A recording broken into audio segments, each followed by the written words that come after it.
Good evening and welcome to the Late Night Business. My name is Ian Dennis, and tonight on the show we're going to be having a very interesting conversation for any particular entrepreneur watching this. We're going to be addressing the subject of human resource. How exactly do we go about it? What are some of the nitty-gritties that come out of it? You're going to be literally getting a lot of information from the guests that I have lined up tonight. Before we get to start off the show, I'd like to let you know that we are here at the Capital Club, the place you need to be as an entrepreneur, because at the Capital Club, especially if you're doing international business, you can have access to different particular facilities all around the world. So if you're traveling to Dubai, you can have access to one of the networks through the Capital Club. And also something very interesting about the Capital Club is the facilities that are within here at the Capital Club. There's the gym, there's the spa, there are different particular meeting rooms, so you have it all within one particular space. So the guest I'm going to be having a conversation with tonight is an award winner, has been recognized by the Women in Business as a top human resource practitioner, has been in the industry for over a decade and holds so much particular wisdom in matters human resource. I'm speaking to Josephine Irungu, the CEO of Prestine HR Engine. So welcome to the show. Thank you so much, Ian, and good evening to you. Good evening. Thank you for having me. Anytime, one time. Thank Karibu you so sana. much. Asante. The first question I like asking every particular guest that I have on the show is that what exactly are you most grateful for today? Wow. First, I'm grateful to be alive, breathing. I'm grateful for God's grace and grateful that I have known my purpose, and that's what I'm working on. And it's passionate. When you have passion about it, that's what really makes me thrive. I thrive in passion, having known my purpose. And my purpose is aligned to what I'm doing currently and in my career path. Interesting. It's Yes. speaking about purpose, which is a very interesting particular topic. And you're going to be uncovering it, what's it called, as you go about the show. Yeah. But just to start off the show, I like knowing your history and your background. Primarily, where did you grow up? How was your upbringing like? And what exactly are some of the influences you had growing up? Wow, that's a question that most people are asked. Yes. But when it comes to answering, I don't answer like any other person. You know, people answer it as I grew up like any other girl. For me, I didn't grow up like any other girl. I tend to call it that I grew up very uniquely, but of course in a Christian background, second born in a family. And as usual, I went through primary, high school in Eastern Province. By then we had provinces, but right Eastern, now, yes. now it's counties. Yeah, now Which it's county? Embu County. And as I cleared my form for 20, can I remember? I'm a old chap. Yeah, let's say a long time ago. A long time ago. Ladies never mention the age. Decades You guys will be calculating. Yes, and of course I've done IT, I've done human resource. And of course, I spent a little bit of my youth, my 20s, in a different county altogether, very far away from home. That was in Kisumu. And started working in 2004. And apparently, let me just say, when I started my career, I started it in 2004, long time ago again. But I started in IT. I'm a techie girl. Yeah, that technical aspect, because I did information technology in JQuat. And I got employed in one of the multinational companies, basically CocaCola. That was in Kisumu. And I started as an attaché. I was still on attachments, of which I cleared, and the company absorbed me. Interesting. So in as much as we'll be talking about human resource today, I have a background in information technology. Yes. And that's very interesting. And Yes. before I come to that particular topic, I just always like to have an understanding, because the upbringing that you have usually forms a basis of who exactly you get to become. Yes. What are some of the influences you had growing up? Because you've mentioned you've grown up in different particular counties, had various different particular influences, cultural influences. What are some of the, what did you want to be when you were growing up? Wow, what I wanted to be is not who I am. But I am that person in a different way. I grew up saying I want to be an air hostess. I grew up saying I want to be a medic. Because my mom was a medic person. May her soul rest in peace. And apparently I didn't do that. I didn't take that path. More or less I joked in high school. But I'm not a joker, because of course the grades didn't match up to what I wanted to do. They did not align. So I did now IT. But apparently when I wanted to, or when I was saying when I want to grow up, I want to be an air hostess, it changed to a medic person. But apparently when I started information technology, my mom will tell me, don't worry, even in as much as you are not a human doctor, you're a doctor to computers. Yeah. Interesting. And right now, so now that the viruses in computers, not people. In as much as right now I'm in human resource, I'm still aligned and crossing path with human.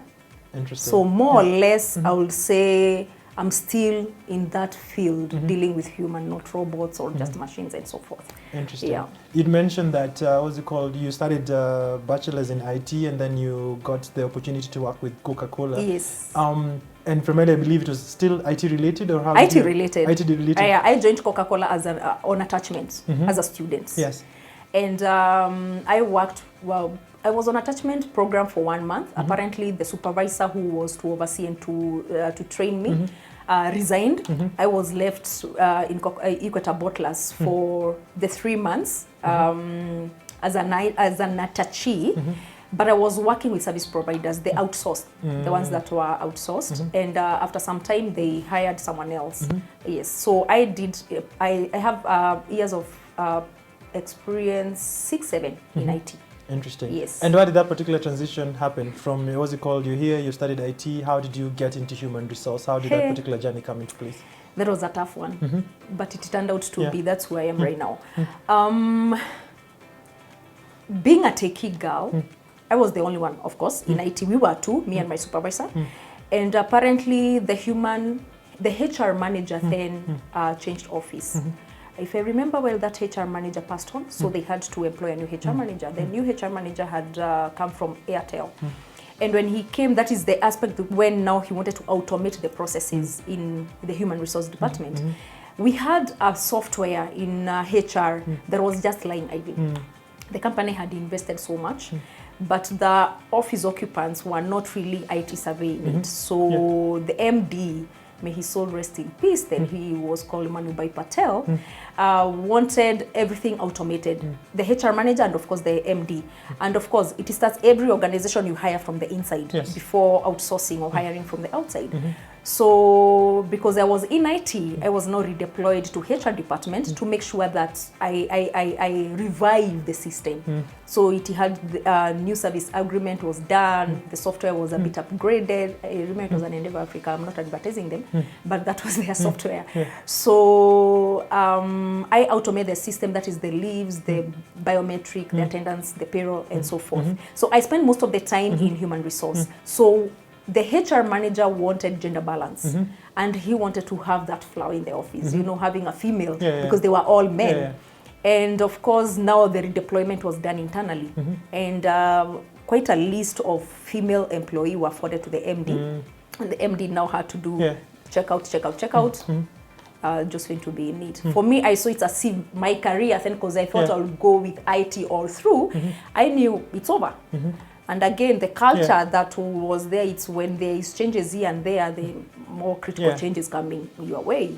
So I embraced it, and my relatives and my friends were like, Josephine, just take it on. And again, I had known about HR because I was spending most of my working hours in the department. Oh, and also you were working also on the system. And I was working on the system. So settling down was, I would say it was seamless. And the HR manager made it comfortable for me. The office, my colleagues in HR made it comfortable for me. And that I automated systems in human resource, and of course now serving the employees. And that's how the transition came about. And it was now fully, I was given a different JD, different title, and my journey began. Interesting. Yeah. And it's very interesting because we're in a point whereby everybody wants to become what exactly it is that they studied. And here you are, you had studied this, you're holding on to this, but an opportunity comes into place whereby you have to transition from what exactly you studied to a different particular practice. How would you say that particular transition was for you, and what are some of the lessons you can actually share? Probably just anybody watching this, whereby maybe you're in a particular profession, but you have maybe circumstances, opportunities brings you to a different particular profession. What are some of the lessons you can share from your experience? The lessons is be flexible, what comes your way, because looking at the age I was in that particular time, I had not known my footing. More or less I was finding who I am or who I ought to be in future. And God places people in your path who are going to assist you, whether knowingly or unknowingly, who are going to assist you find your footing on it. And for me, I will say at first it was a challenge. At first I thought the so-called IT career is dead. But looking at now what I was doing, I found, hey, this is where my passion is. One, I'm interacting with people, and I'm that energized, I'm that bubbly girl. So I was interacting with people, I was sorting out their issues, and I found that's where my purpose is, giving solution to a human being. giving mentoring, all right? Giving, you know, you give an idea, the person goes work on it and he thrives. So I will say passion, determination, because I was determined that I'm not going back. This is the path. Because I ended up enrolling in school and I had to do a diploma in human resource up to now there after I joined Management University of Africa. So I will say at first it was a challenge. But I had to pick up myself and I'm like, because I'm getting paid, because I can't resign, where am I resigning, what am I to do? And I had a family by then. So I will say it was a challenge, but determination, persistent, and getting to know what is this in human resource, what is it, what is ahead of me.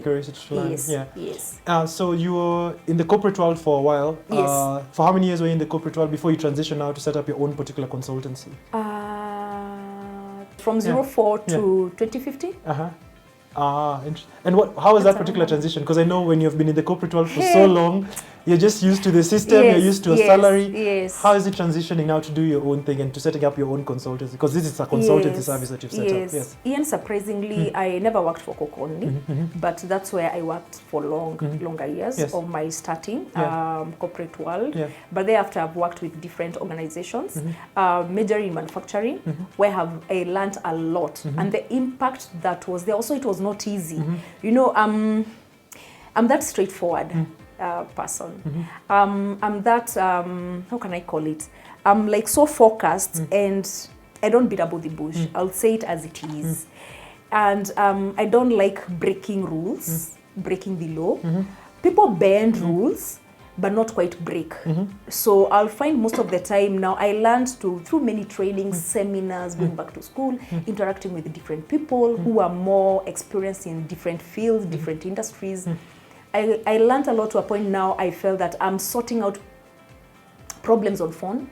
Now that I moved different organizations, the previous employers will still call me, previous colleagues, employees will still call me. So I found myself, I'm doing more of passing information, more of passing solutions. And it reached a point where I was by then, you know, you find a point where the management don't want to change. And more or less, it's not that they don't want to change. It is what is there at stake. Because again, the changes, there are so many dynamics in that field. And that's how I found myself. I would rather now be a consultant. But of course, after I left, I never started a consultant as in alone. I became an associate of other consultants. So people held my hand.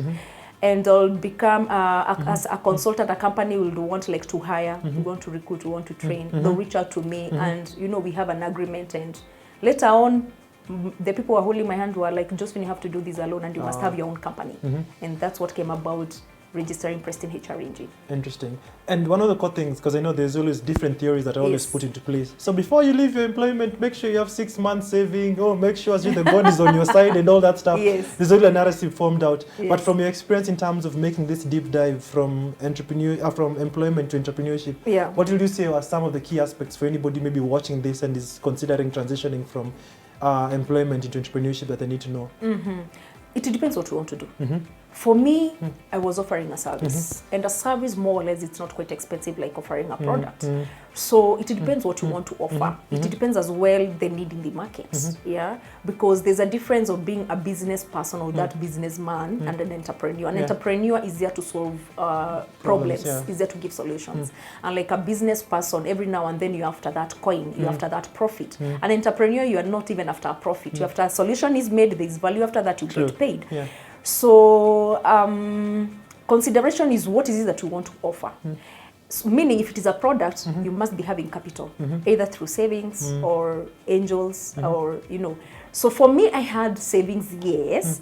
But now that I was offering a service, it was easy for me to offer a service and then get paid. So I wouldn't say that I started on a difficult foot, but I had savings. But it was not an easy decision to make, Ian. Let me just say it was not an easy decision to make because I had bills. And when I'm stepping into now being a self-employed person, looking for business out there, it was not easy because it's not a guarantee. But I thank God that I have God's favor. And people knew my work. People know how I do this. So referrals were... at least it was an easy footing. It was an easy footing, yes.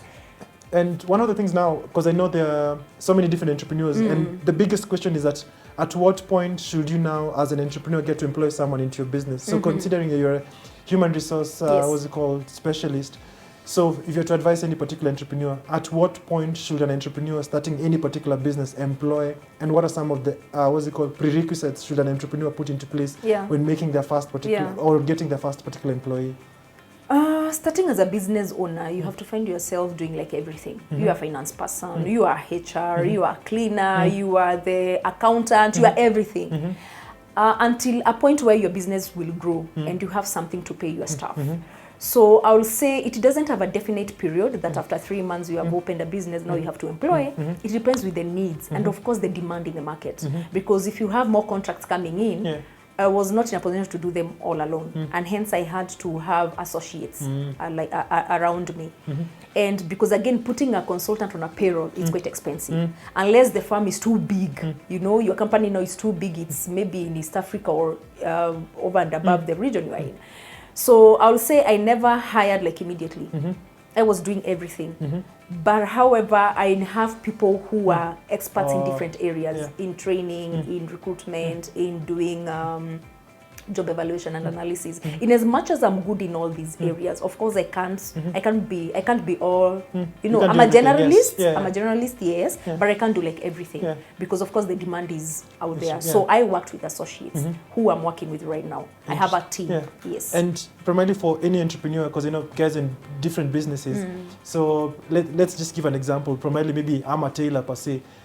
So when I'm to employ my first employee, what's the best advice? Would I bring them in as a full employee? Should I bring them as a consultant? And when I'm factoring both particular decisions, because I know when I'm bringing as an employee, you have government regulations. What some of the factors should I put into place? Maybe just for any particular entrepreneur watching this, what are the advice you would give them when they want to make the decision as to anybody they want to bring on board to assist them in the business? Okay, being a small size business, I wouldn't advise someone to go very fast into hiring. Yes, you will hire, but not putting a person in a payroll. You can start by piece of work.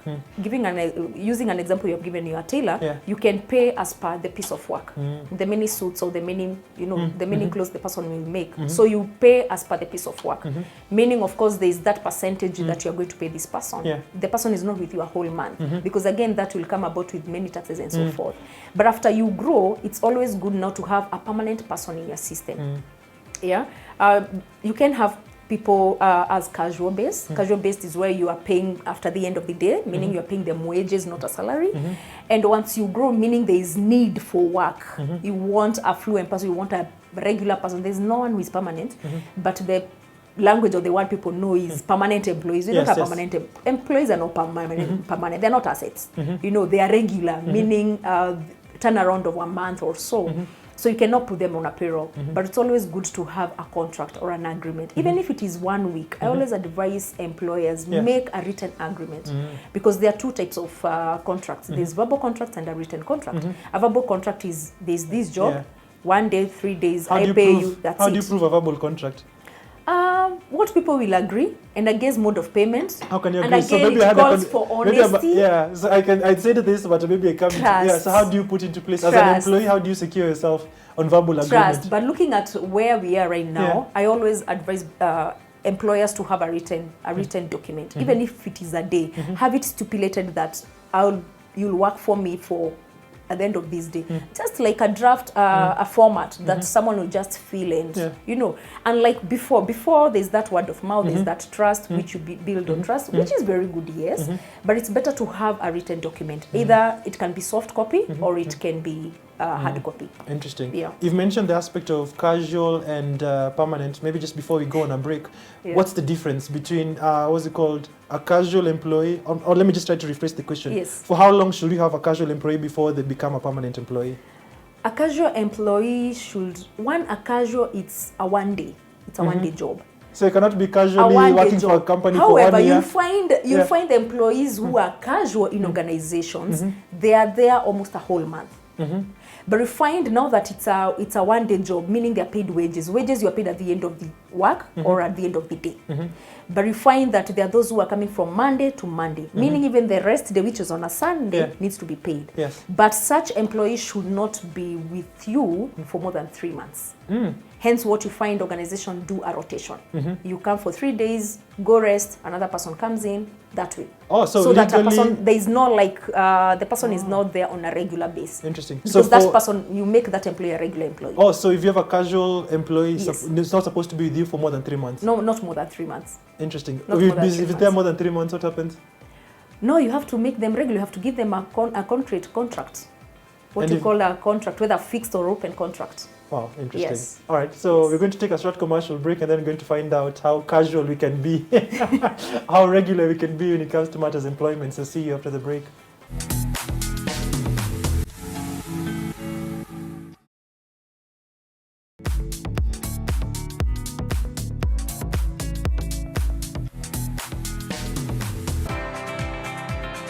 Welcome back to the show. So before we went on a break, we were discussing the issue about casual employee and how exactly the casual employee can be or transition into becoming a full employee.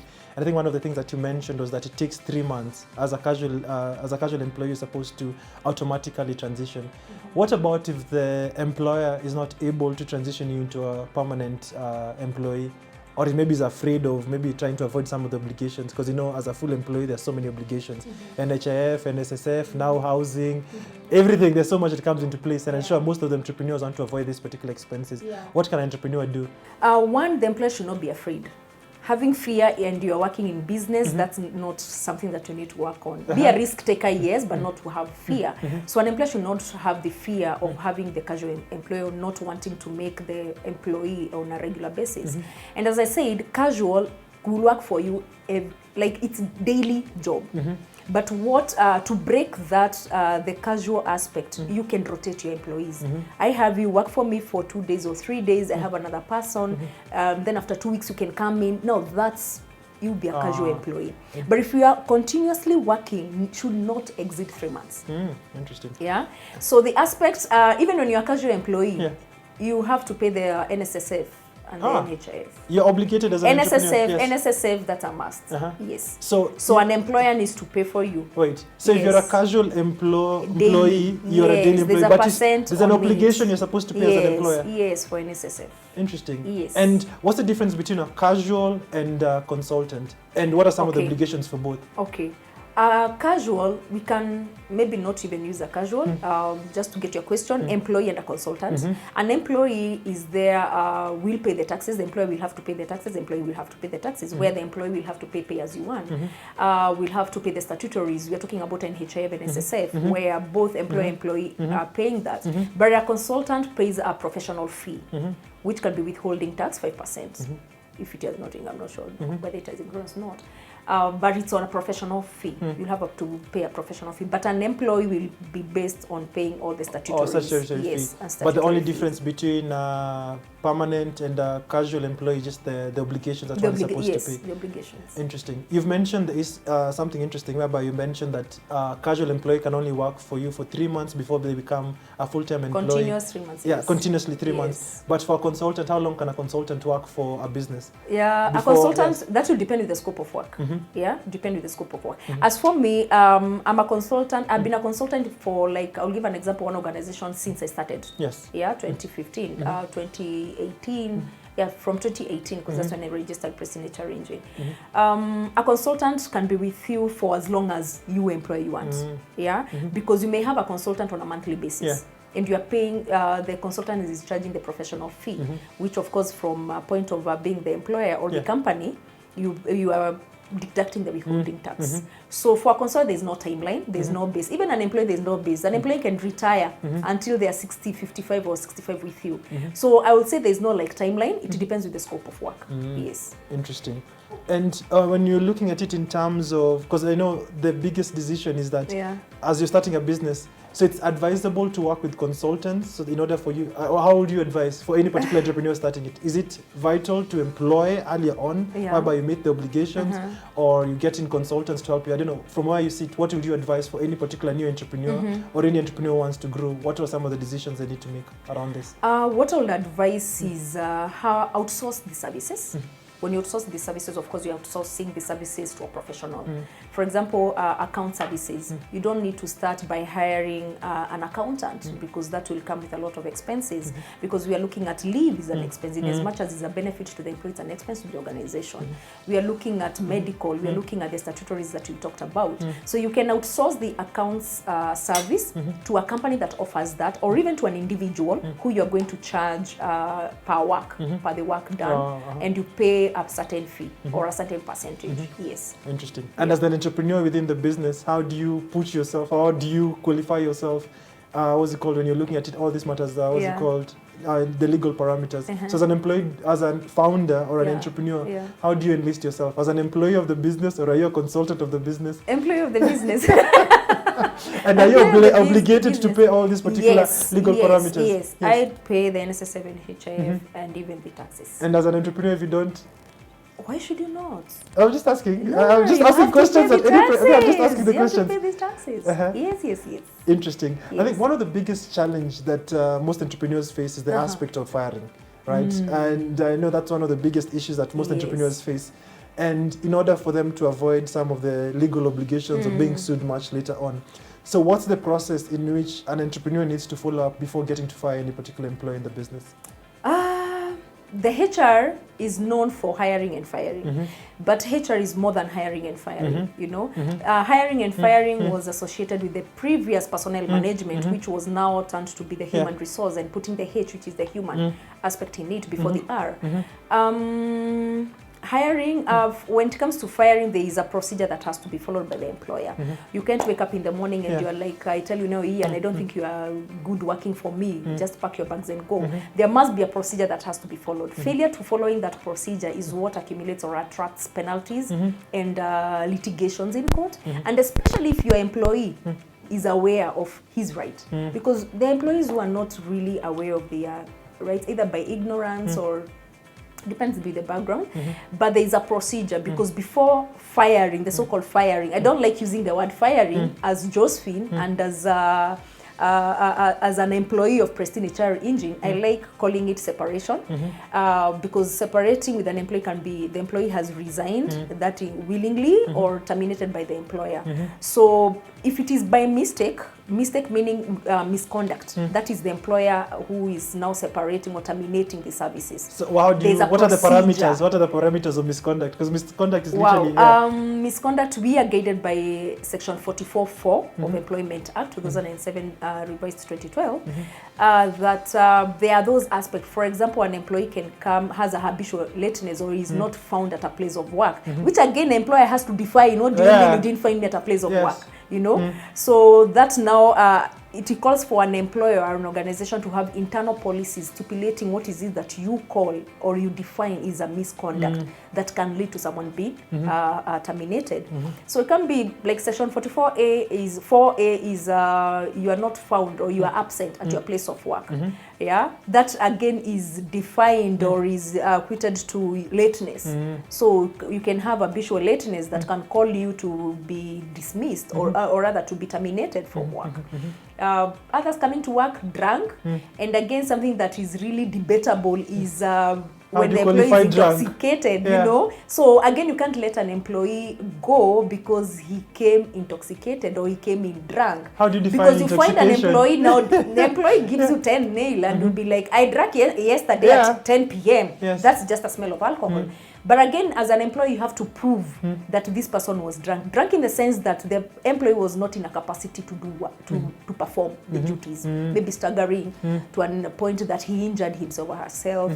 You must prove as to why. So it's not easy just to let go. And if you just let go an employee, that's where now you attract the litigation and the penalties and so forth, which are very expensive. Interesting. So what's the process? So I have an employee, and primarily maybe this particular employee is not suitable for my business and I want to let go. So what do I need to do as an entrepreneur? All right. Looking at the gross misconducts, that as an organization you have to stipulate what is this that you call gross, in as much as we are getting by the section 44, and also non-performance if the employee is not performing. If the employee is not performing, when you engage at work, there is the first month that you are given to showcase yourself, the probation period.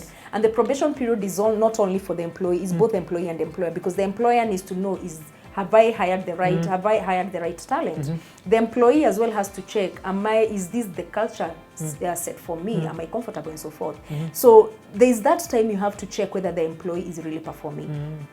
If the employee is not performing, there are those communications and verbal or written that you have to check. Their praise or sit down with the employee, let the employee know that this is the target I gave you, have not reached the target. So there are those performance improvement notices that the employee is shown. There must be a communication as to why you are letting go an employee. Because again, if it is a gross misconduct, there must be a first warning, second warning, third warning. You sit down in a disciplinary committee, they determine your case, they either let you go or you're given a warning. So there is a process before you let go an employee. It can be performance-based, it can be a gross misconduct. Yeah. And primarily, what's it called? Because we're in an era whereby all these laws are so usually mainly not the court, just to cut you, mainly the court looks, they don't look at the mistake. Because you can do, if there is a bad blood relationship, I don't even want you to work for me or let you go. So the court doesn't look at the mistake. It charges and look at was a procedure followed. Was a procedure employed. So it's not about the mistake. Interesting. It's not about the mistake. So primarily it seems like it's such a long process. It's a long, and it is expensive as well. So the moment you find an employee is not really performing, especially, start a process. Start the procedure in advance. Communication that they should be filed, showing the employee you're giving them chances. Maybe like being flexible on their JDs, putting them under a certain mentor to coach them, to show that as an employee I've really done my best, but the employee is not. So hire slow, fire quick. Interesting. Yes. And I think that's always something that's like hiring slow. It's usually what's it called, a mantra that's always been pushed around. So when it comes to hiring, I don't know, they always say you need to have a third eye. Yes. Because there are always people who seem educated, they are always very good through the interview process. But how do you determine if an employee is right for you? Because I think that's the biggest challenges that most entrepreneurs face. I hired this person, I had hopes, now I'm obligated with a contract to take care of this particular person. But what are some of the things that, especially when you're hiring, that someone needs to look at? Have a job description defining the role. You know what you want from the role. So you are hiring a person who matches the role. So you are looking at the competence of the person, of course the years of experience of the person. You are looking at a culture fit. So it's not only having what you need to offer me in terms of the skills, the skill set, of course, which is number one, but culture fit as well. Mentor. Mental health of the person. I think everybody's insane. Personality of the person, because you can hire someone who will not fit with the the rest of the team. So you look at all those, and of course the budget, because you find you are getting the right fit but very expensive. So as an employer, an entrepreneur, have a JD, have a job description for that particular role. Not hiring a person and then today you're telling them this, tomorrow you're changing the role, you're changing their responsibility. So have a clear set key performance indicators or pointers that will lead you to this person performing. So make it clear and you'll get the right fit. One of the biggest questions around, that most entrepreneurs look for is the aspect of having interns coming to the business as a way to save budget. But for how long legally is one supposed to be an intern? Again, it's what you want to set in your organization. There are organizations that gives an opportunity of 18 months for an intern. Because 18 months. There's a difference between an intern and attaché. What's the difference? The difference is this. Attaché is already a student. The attachment is a course. It's a unit. But an intern has already graduated. Yes. So you find employers or entrepreneurs may confuse the two. They'll be like, hey, Josephine, I want an intern. Look for me an intern. So I have to ask an intern for what particular purpose? Because an intern is ready to get into the marketplace. And so he just legally they can be there for 18 months. It depends now. It's internal. You can have an intern for 6 months and then you graduate them to be a regular employee. You can have an intern for 3 months. You can have an intern for 10 months. Again, it depends on which role. Because if it is a senior most role, a managerial role, you are putting them at that place to learn. So it can be 18 months if it is a managerial role or even a supervisor. And the biggest question is about interns being paid. Should interns be paid or not be paid? They should be paid because they're employees. It's very well stipulated. Also, interns are looked at as employees. Yes, even when as long as a person is an apprentice, it's called what? Apprentice. That's an intern. or even someone on attachment, that's an employee. The definition of the employee, the Employment Act is very, very clear on that definition. As an intern, are they also obligated to pay all these particular statutory deductions? Yes, they're earning.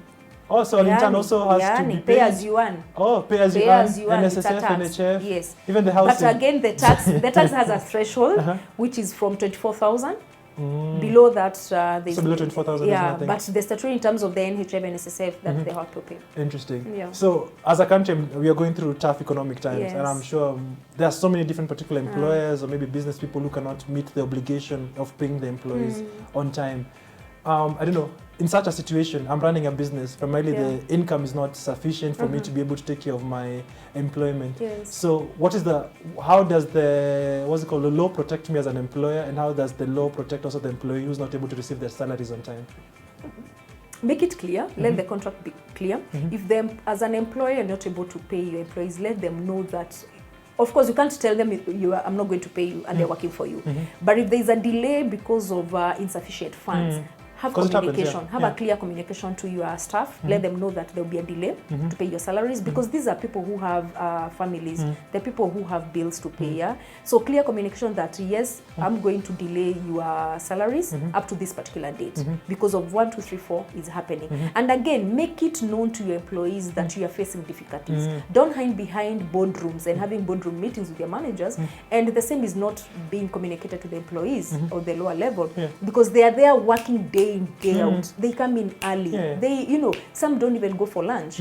So make it clear, in as much as you're holding meetings, strategic meetings with your managers, let the managers go down there and let the employee know that yes, as a business, we are facing these difficulties and they will be slow. So if an employee finds that they're struggling in that organization, they can resign. There are those who are patient, but walk the talk. You say you will delay the salaries, you pay them on the 10th, and you're used to paying them on the first day of the month. Walk the talk. Let them by that 10th, you have something to pay your employees. So I'll say clear communication down the day. And maybe let me put it also into picture during the COVID period, because during COVID it happened because most businesses were rendered, the business couldn't work out, and you're not able to pay your employees. And maybe as a business, you may not be able to also to sustain these employees for a longer period of time.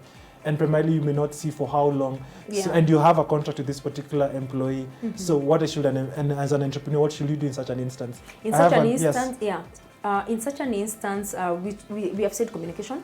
So you can cut down the salaries, but you can't do it without an agreement with the employee. Let the employee know. So if the employees refuse. If the employees refuse not due, they can't force you to pay as well. The business is not doing well. So it calls for mutual agreement. And you can, like what happened in most organizations during the COVID-19 period, most organizations cut off the salaries. Not 100%, but they cut off the salaries. So when the business come up, you can compensate. Because I have one of my, he was my former employer and now became my client. They cut off for a period of 3 months, but when the business picked up, they reimbursed. Interesting. Yeah. One of the biggest challenges, and I know most entrepreneurs never really anticipate it, is managing crisis. Because crisis does happen in any particular business. I think if you're an entrepreneur, have not gone through crisis, then you haven't done business for a while. But as an employer, what are some of the advices? Would you advise any particular entrepreneur who's going through crisis? How would you manage such a situation? Let's say the ones whereby you're not able to meet your payroll. I advise don't look at the risk management. Look at what happens in the eventuality a risk comes in, because you find as Kenyans and business owners, entrepreneurs, we look at, we face the risk the moment it's here with us, and hence itself becomes a crisis. It's looking at the eventualities, the what if. Always entrepreneurs apply the what if in your business, what if in your processes, what if in your procedures, because now you'll be in a position, okay, fine, right now we are doing very well, this is what we are employing, but what if we don't perform well? What should we do? So the what ifs will be under your cover, and the moment the crisis comes up, you just pull. And again, have crisis committee that they are just there waiting for, should there be something. And again, before it even becomes a crisis, there are red flags. Have the pointers. Have the pointers pointing to the red flags that you are getting. This is a red flag. One, it can be through an experience. As a business, there's something you're experiencing on, and you look at it that this has happened quite a while. how are we going to stop it so that there's no repetition of the same, because now that becomes a liability. So it's looking at the red flags, writing them down, looking for solution, and now you can close the book in case such thing happen. You now know what to do. So it's very important to have policies. Important to have such policies. And one of the biggest things around HR is this particular common phrase that culture eats strategy for breakfast, whereby culture is such an important element for any particular business. So as an entrepreneur, how can you inculcate a good culture within any particular business? And how are you able to fend off bad culture that comes out in the, in the sequence of you running your business? How are you able to put, or rather maybe to ensure that you have a good culture within your organization? The culture starts from the top, from the decision makers, from the owner of the business, from the entrepreneur himself. It's what your personality and what you attract.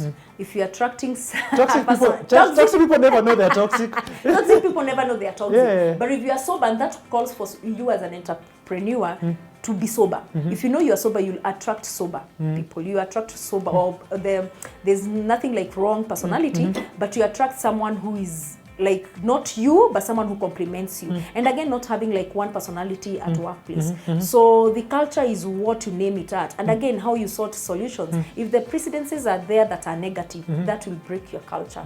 So in as much as all that is laid down, communication comes first. If there's no proper communication in an organization, that will find now the culture is wayward. There is no like feedback. And encourage feedback in your organization. So that now you can have that open door policy, you can have that feedback and criticism, embrace the criticism. So it's in as much as who you are attracting, who you are is who you attract. However, at times as an entrepreneur, step aside, let your managers do the thing.